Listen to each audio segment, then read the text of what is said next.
The deafening roar of the crowd assaults the ears. The blinding light and dust of the arena obscure the eyes. His throat is dry with cold fear. Tiro, a novice, sees his opponent, a seasoned killing machine whose scars tell dozens of stories of survival. The tension reaches its peak. Death seems inevitable. But in the stands, a man in an expensive toga is not watching with anxiety, but with pure panic. This is the lanista, the owner of the gladiatorial school, and he is not afraid that his fighter will die. He is terrified that his costly asset will get so much as a scratch.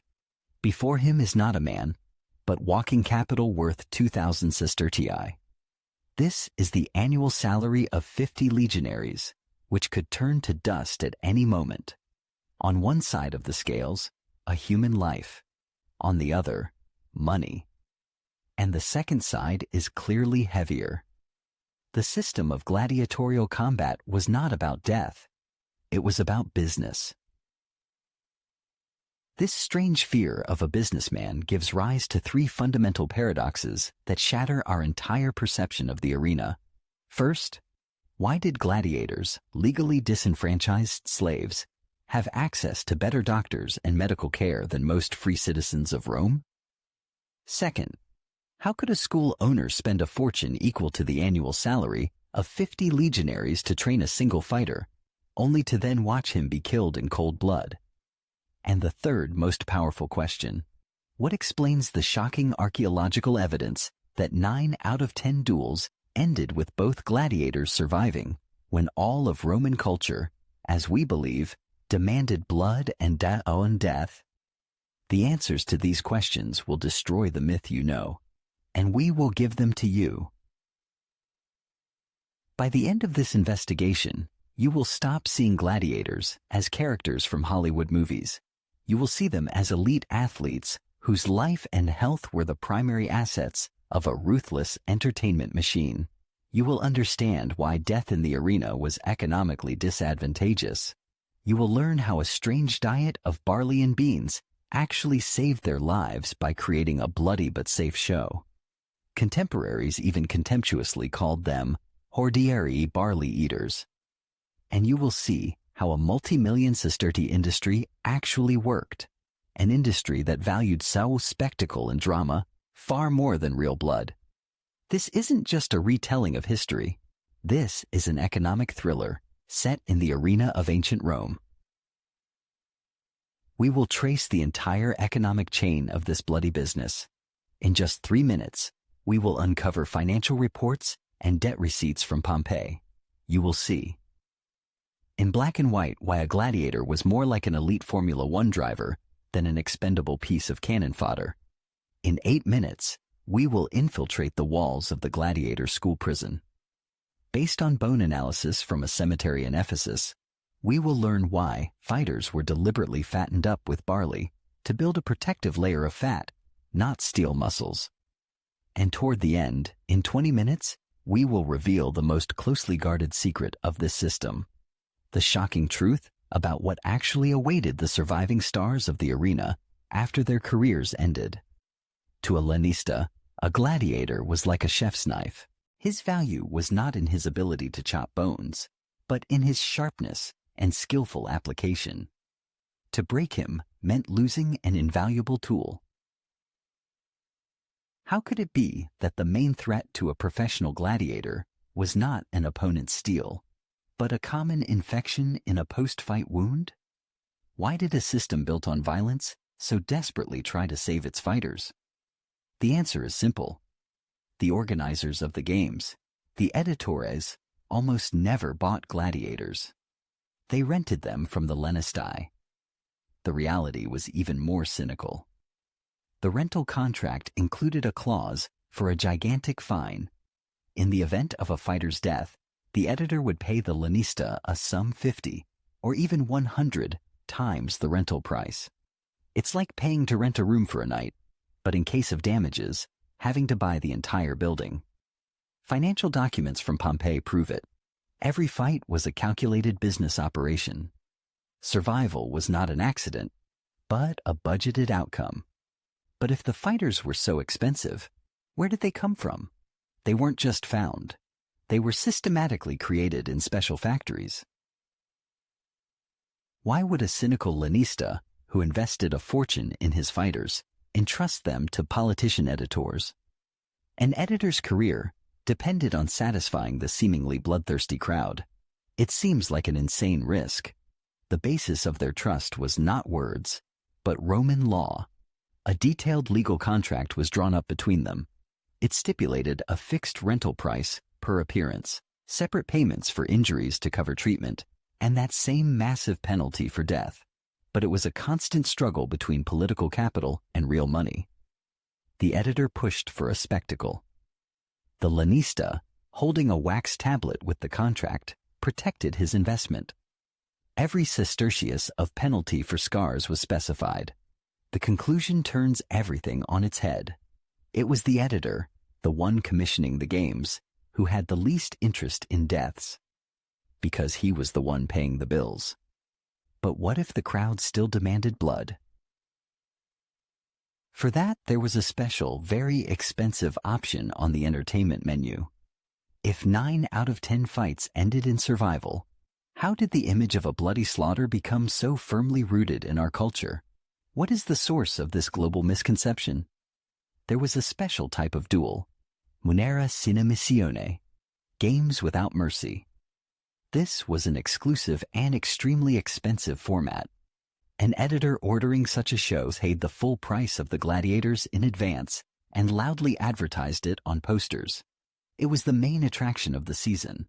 But even the famous police verso gesture, the turned thumb, is a historical myth. It was misinterpreted in the 19th century. The thumbs down myth was popularized by a painting from the French artist Jean-Léon Gérôme in 1872, not by ancient sources. Historians still debate its meaning. It likely meant not kill him, but finish him with a sword. A mercy blow to end the suffering. Survival was the standard. Death was a premium option. An expensive exclusive. To create fighters capable of surviving 90% of the time, an entire industry was needed. And we are heading to its heart, the elite prison called the ludus. So, we have established that the gladiatorial games were a business built on preserving, not destroying, valuable assets.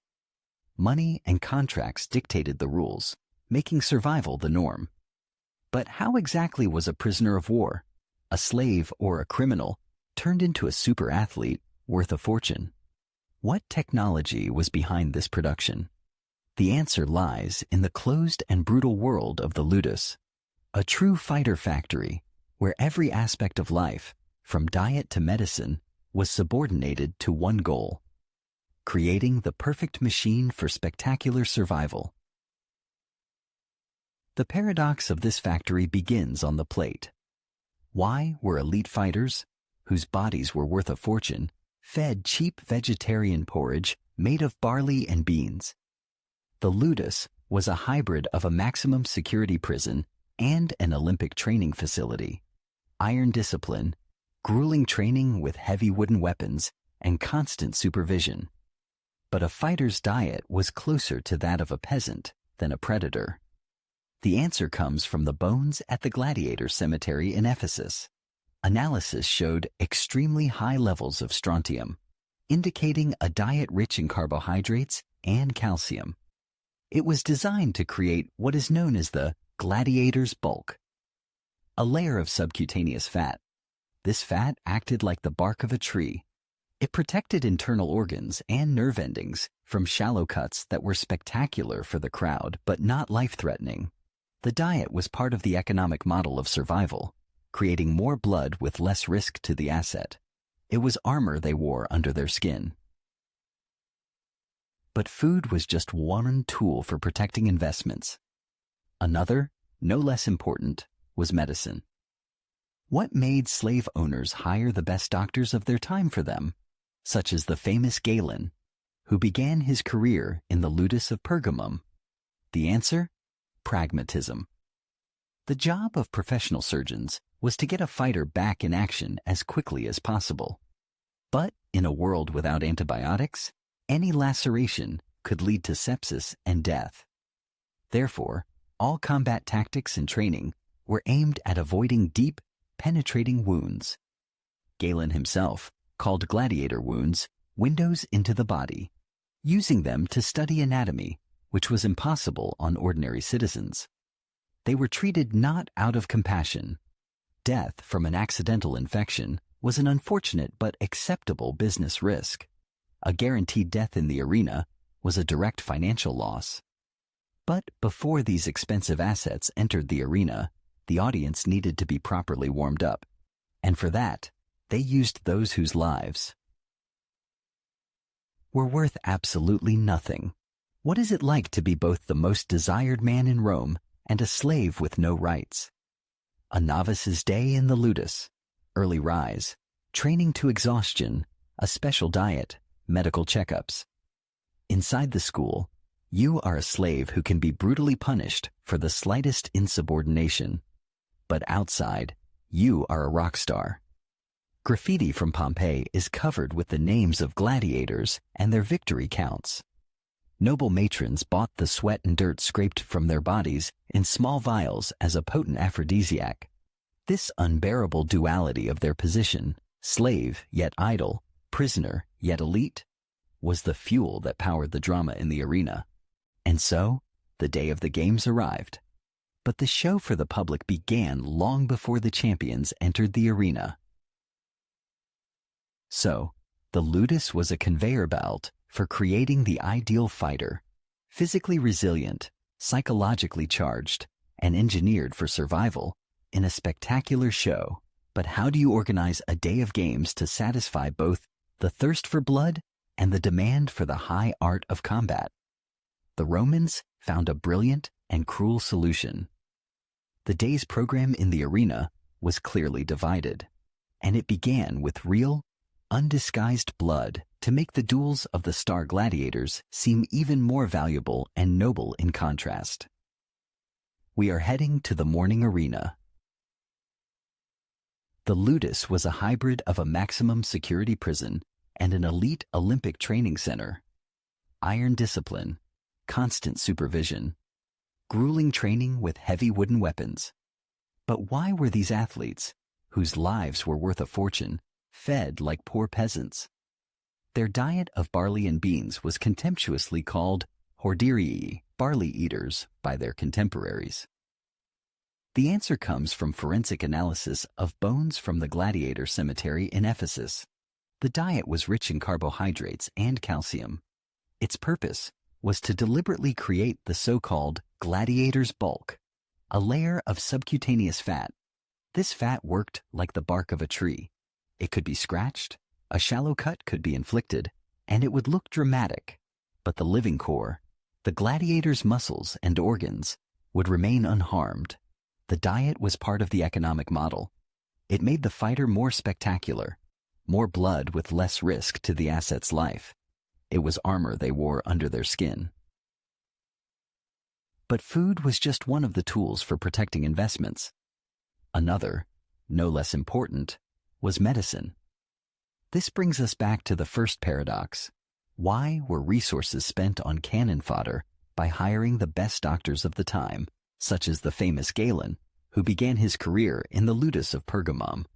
Because their task was not just to heal, but to restore the fighter as quickly as possible and return him to the ranks. Treatment was the absolute priority to protect the Lanista's multi-million sestertii investments. But here is what the sources hide. In a world without antibiotics, any laceration could lead to sepsis and death. That is why combat tactics and training were aimed at avoiding deep, penetrating wounds. Galen himself called gladiator wounds windows into the body, using them to study anatomy. They were treated not out of compassion, but out of cold pragmatism. Death from infection was an unfortunate business risk. A guaranteed death in the arena was a direct financial loss. But before these expensive assets entered the arena, the audience needed to be properly warmed up. And for that, they used those whose lives were worth absolutely nothing. What is it like to be both the most desired man in Rome and a slave with no rights? The day of a novice, Tiro, in the ludus, was governed by routine: early rise, grueling training, a special diet, medical checkups. Inside the school, there was a strict hierarchy, from novices to star veterans. But outside the walls of the ludus, everything was different. Inside, you are a slave who can be brutally punished for disobedience. Outside, you are a rock star. Graffiti from Pompeii is filled with the names of gladiators and their victory counts. The sweat and dirt scraped from their bodies were sold in small vials as a potent aphrodisiac for noble matrons. This unbearable duality of their position, slave and idol, prisoner and elite, was the fuel that powered the drama in the arena, making it real for the spectators. And so, the day of the games arrived. But the show for the public began long before the champions entered the arena. So the ludus was a conveyor belt for creating the ideal fighter, physically resilient, psychologically charged, and engineered for survival in a spectacular show. But how do you organize a day of games to satisfy both the thirst for blood and the demand for the high art of combat? The Romans found a brilliant and cruel solution. The day's program in the arena was clearly divided, and it began with real, undisguised blood to make the duels of the star gladiators seem even more valuable and noble in contrast. We are heading to the morning arena. So where did the persistent myth of gladiatorial combat as a relentless bloodbath come from, if 90% of professional bouts were, in essence, a sport? The source of this misconception is not in the main events. It's in the day's schedule. In the morning, it wasn't gladiators who entered the arena. The Venatines began, mass hunts of exotic animals. The numbers destroy any illusion of this spectacle being harmless. During the 100 days of games for the opening of the Colosseum, about 9,000 wild animals were killed. That's one animal every 15 minutes nonstop. Entire species, like the Atlas bear and the North African elephant, were exterminated for entertainment. This was the real blood. The morning slaughter served as a warm-up, but the animal hunt was only the first part of the morning's nightmare. What happened in the arena during the hottest part of the afternoon, when the nobility left for lunch, leaving only the plebs in the stands? The midday executions, the Noxii, began. Those sentenced to death were brought into the arena, criminals, deserters, enemies of the state. The reality of these executions was brutal. They were crucified, burned alive, or thrown to the wild beasts left over from the morning hunt. These were not gladiators, they were expendable material, people whose status was lower than that of a slave. The Roman writer Seneca described this spectacle with disgust. It is pure murder. They have nothing to protect their bodies. This is where the myth was born. Posterity confused two different events, the morning slaughter and the afternoon show. And only when the arena was cleared of blood did the true professionals step onto the sand. How did the Romans themselves, the creators of law and a great culture, view this bloody warm-up? The intellectual elite, like the philosopher Seneca, described the morning spectacles with disgust. For them, it was a low-brow slaughter. They arrived at the arena later. However, for the state, the Venatines were a demonstration of imperial might. The ability to bring thousands of dangerous creatures from all corners of the world to Rome and destroy them proved Rome's limitless power over the world. The morning program served a dual function. It satisfied the bloodlust of the common people and demonstrated imperial power. This made the subsequent, almost bloodless gladiator fights an act of order and high art against the backdrop of the morning's chaos. So, we have solved the riddle of Roman cruelty. A real slaughter, massive and merciless, did indeed take place. but its victims were animals and criminals, not professional gladiators. When the sand of the arena was cleaned and the time for the main event arrived, bloody chaos was replaced by strict order. A gladiatorial duel was not a chaotic brawl, but a sporting contest with its own referees, an unwritten code of honor, and a complex system of rules. And the main purpose of these rules was to create drama, not to stage a massacre. How can there be rules in a duel where life is at stake? The very idea seems absurd. After all, the main principle is kill or be killed. But in the arena, there was always a key figure that Hollywood stubbornly ignores: the referee, or summa ludus, and his assistant. Frescoes and mosaics show that these men in togas did not just observe. They actively intervened in the fight, armed with a long staff, the rudis, which they used to physically separate the fighters. And here is what these images hide. A losing gladiator did not surrender to the crowd or the editor. He raised his index finger, the official gesture of surrender to the referee, who would immediately stop the bout. It was the referee, not the crowd, who in 90% of cases decided the outcome of the fight, protecting the valuable assets. But referees alone were not enough. The very structure of the fight was cleverly designed to avoid a quick and unspectacular death. Why were gladiators armed so strangely, and at first glance, ineffectively? Why pit a fighter with a net and trident, a retiarius, against a heavily armed warrior with a sword and a huge shield, a secutor? It was a balanced system. There were classic pairings, a light and agile fighter against a slow but well-protected one. Each pair was matched on the principle of scales. The speed of the retiarius balanced the defense of the secutor, preventing the scales from tipping quickly to one side. This balance had a hidden purpose. It intentionally prolonged the duel, turning it from a quick skirmish into a tactical chess match. This gave the fighters a chance to demonstrate their skill, and the crowd a chance to enjoy a long and tense drama. The armament of gladiators was designed not for maximum lethality, but for maximum spectacle. But what happened when, despite all the tricks, one of the fighters finally fell to the sand? This is where Hollywood gets it most wrong. The thumbs down gesture is a myth, popularized in the 19th century. The real signal was likely different, but the key point is this: the decision was made by the editor, following the will of the crowd. And the will of the crowd turns out to be surprising. Contrary to stereotypes, spectators most often demanded mercy, missio, for a fighter who had fought bravely but lost.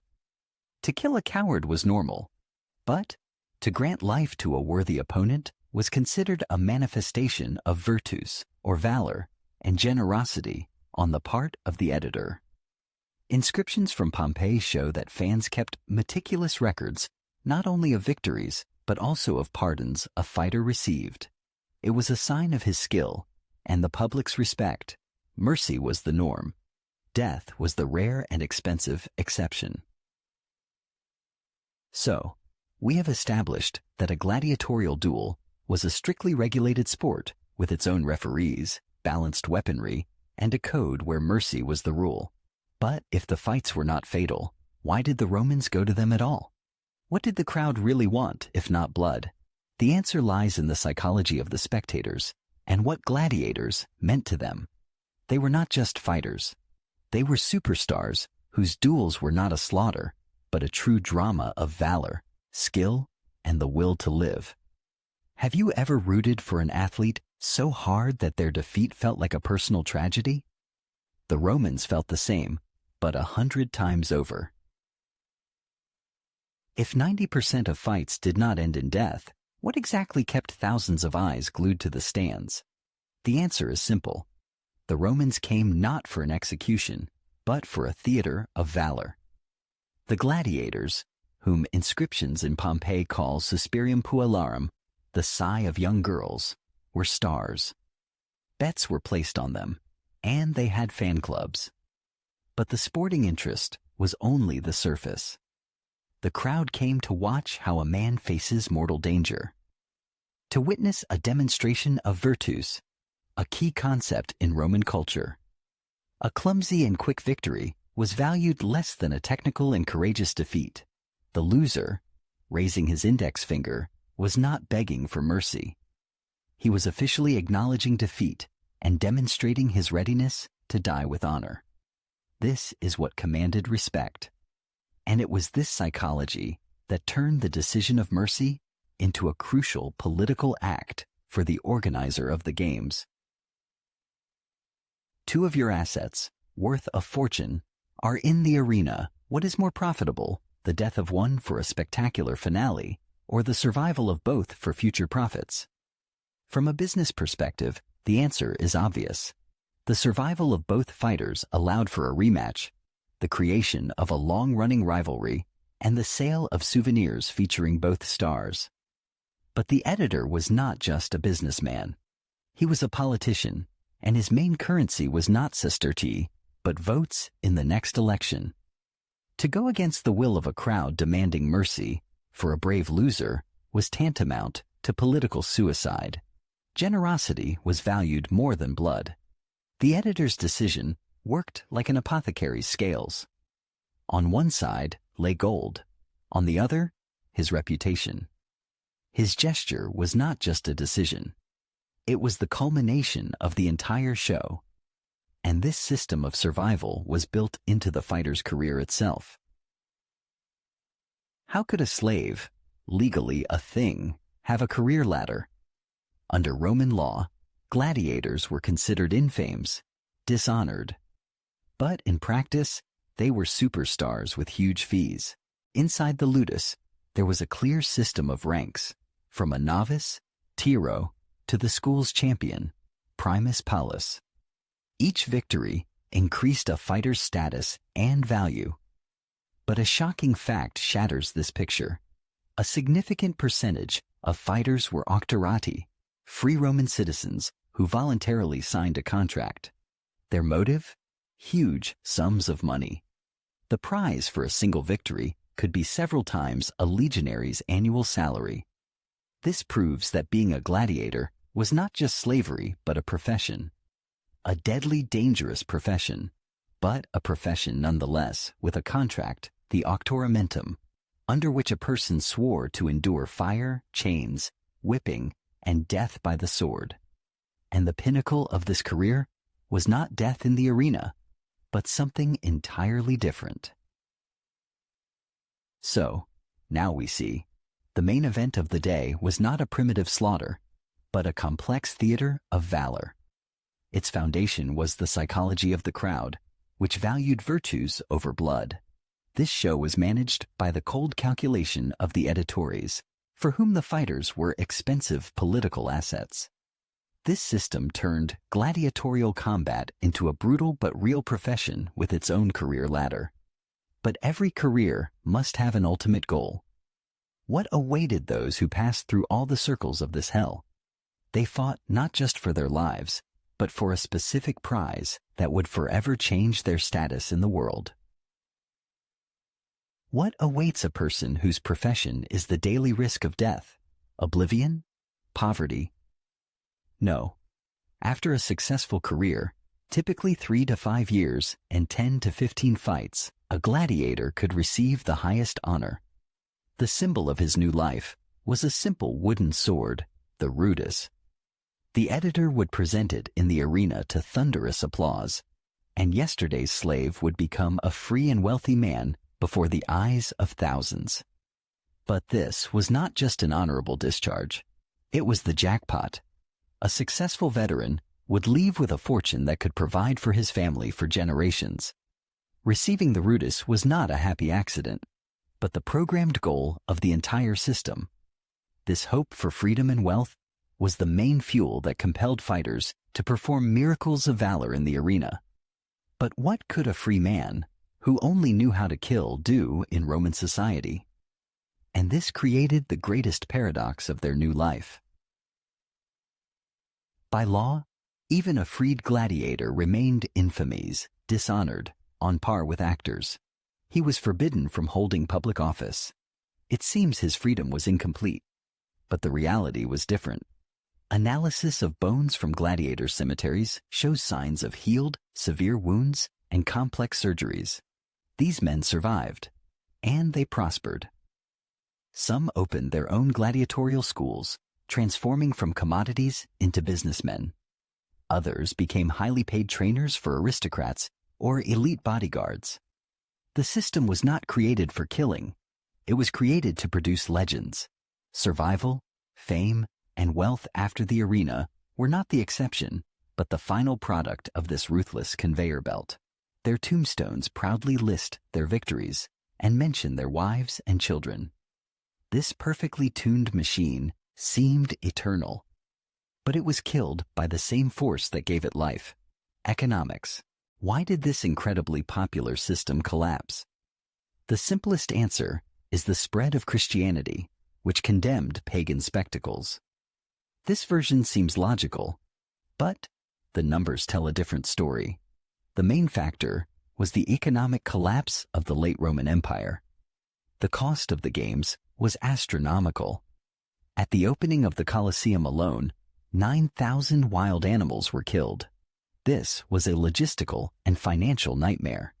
In conditions of hyperinflation and the breakdown of trade routes, the games became an unaffordable luxury, even for emperors. The irony of history is that the games were killed by the same force that created them: economics. They were the product of a wealthy empire and died along with it. The disappearance of entire species of animals in North Africa proves the incredible scale of this business. And the main lesson the Colosseum left us turned out not to be about cruelty at all. So, we have seen that a gladiator's career had a clear goal: freedom and wealth, symbolized by the wooden sword, the ludus. Their paradoxical status, after being freed, only confirms that the entire system was aimed at creating living legends.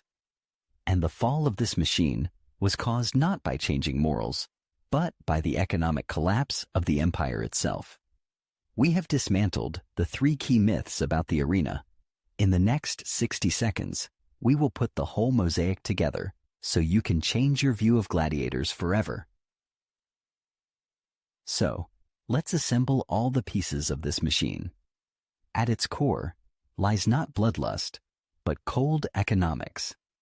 The model of renting, rather than buying, fighters for a single bout made their death a direct financial loss for all parties involved. This was the first and foremost safety mechanism of the system. The second element was the fighter factory, the ludus. Here, slaves and volunteers were turned not into cannon fodder, but into ultra-expensive assets. A special diet, advanced medicine, daily training, all of this was an investment that had to be protected.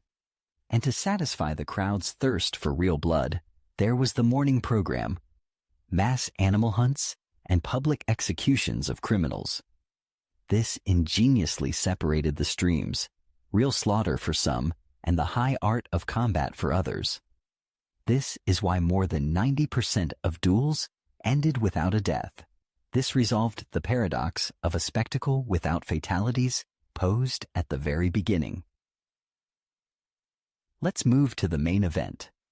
The unwritten code of the arena and the presence of referees, the summa rudis, transformed a potential slaughter into a sport with complex rules. The referee was often a former gladiator whose word was law, capable of stopping the fight at any moment. This ensured that the duel would be spectacular and technical, not short and bloody. Layered on top of this was the psychology of the spectators.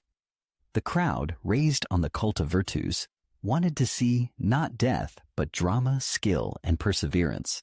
Mercy for a brave loser was the norm, not the exception. The entire system was geared toward creating and repeatedly exploiting superstars, just like in modern sports or Hollywood. This was the first global show business in human history. And here is the main paradox of the gladiator, which we have unraveled. While at the bottom of the social ladder, legally dishonored, he possessed colossal economic value. His life and skill were a commodity. And like any expensive commodity, he was cared for, repaired, and put up for sale again and again. The myth of the bloody slaughter that we know from movies is just a brilliant but false marketing package. The real product was hope, the drama of survival, and the demonstration of valor. The arena was not a temple of death, but a market where the most expensive currency was a human life, preserved for the amusement of the public. The myth of blood was just the smoke that concealed the cold and precise mechanism of an economic fire. Now, when you look at modern mixed martial arts, don't you see a shadow of that very same machine? And now that all the pieces of the machine are in place, the main question is for you. Having learned all this, who is the gladiator to you now? A tragic victim of a ruthless system where he had no choice, or a pragmatic athlete who consciously chose the riskiest, but also the fastest, path to fame and freedom in a cruel world? Write just one word in the comments, your final verdict.